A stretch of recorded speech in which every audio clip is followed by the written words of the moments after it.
जय श्री राम, जय बाबा महाराज जी की। मैं नेहा आप सभी लोगों का स्वागत करती हूँ हमारे YouTube चैनल देव संस्कृति में। आशा करती हूँ हमारे बाबा महाराज अपने सभी भक्तों पर अपनी कृपा बनाए रखे हुए हैं। हमारे बाबा महाराज अपने प्रिय भक्तों को कभी भी अकेला नहीं छोड़ते। बिना कहे वो भक्तों के मन की बात जान लेते हैं। बस उनका स्मरण करने से ही भक्तों के दुखों का अंत हो जाता है। बस आप सभी भक्तजनों को विश्वास उन पर मजबूत होना चाहिए। जितना प्रेम भक्तजन बाबा महाराज जी से करते हैं, उतना ही बाबा महाराज उन्हें वापस भी देते हैं। आज के इस एपिसोड में मैं जो लीला सुना रही हूँ, वह उनके एक भक्त से ही जुड़ी हुई है। हमारे अंतर्यामी बाबा महाराज को हर एक भक्त की हाल खबर रहती थी।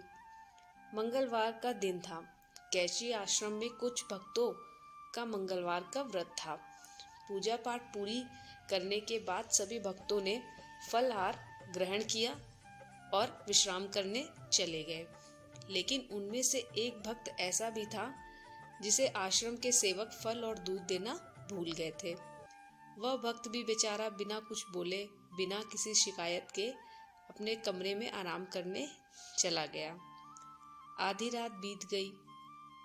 अचानक बाबा महाराज जी ने उस भक्त को बुलवाया और उससे पूछा कि क्या तुमने कुछ खाया पिया कि नहीं।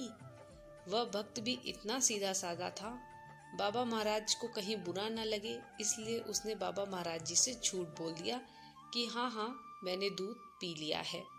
लेकिन हमारे बाबा महाराज जी तो अंतर्यामी, वो सब कुछ जानते थे, उनसे कुछ कहाँ छुपा था।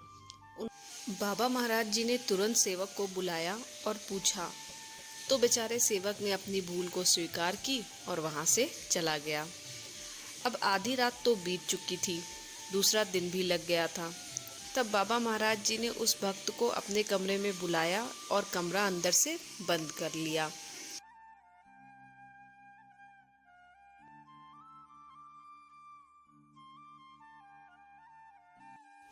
महाराज जी अपने दोनों हाथों को पीछे ले गए और जब हाथ को आगे लेकर के आए तो उनके हाथ में सब्जी और कुछ पराठे थे।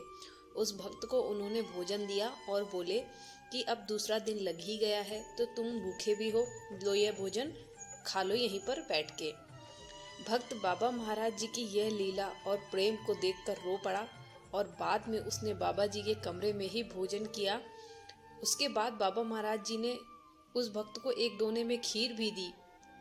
उस भक्त ने उस खीर को भी खाई और पानी भी पिलाया। तो देखा आप सभी भक्तों ने कि बाबा महाराज जी अपने हर भक्त का कैसे ख्याल रखते हैं।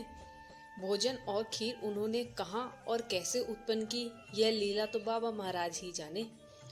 बाबा महाराज अपने भक्तों का हाथ कभी नहीं छोड़ते। बिना बोले वह अपने आपके अंदर की बात जान लेते हैं और उनका समाधान बता देते हैं। ऐसे दयावान दयालु बाबा महाराज जी को मेरा सत नमन। आप सभी भक्तों से मेरी यही गुजारिश है कि बाबा महाराज जी के बताए हुए रास्ते पर ही चलिए। सभी से प्रेम का भाव रखिए, भूखों को भोजन कराइए और सभी की सेवा कीजिए। तो आज के इस एपिसोड में बस इतना ही। अब मैं मिलूंगी आपसे अगले एपिसोड में। जय श्री राम, जय नीम करोली बाबा महाराज जी की, जय गुरुदेव महाराज जी की। धन्यवाद।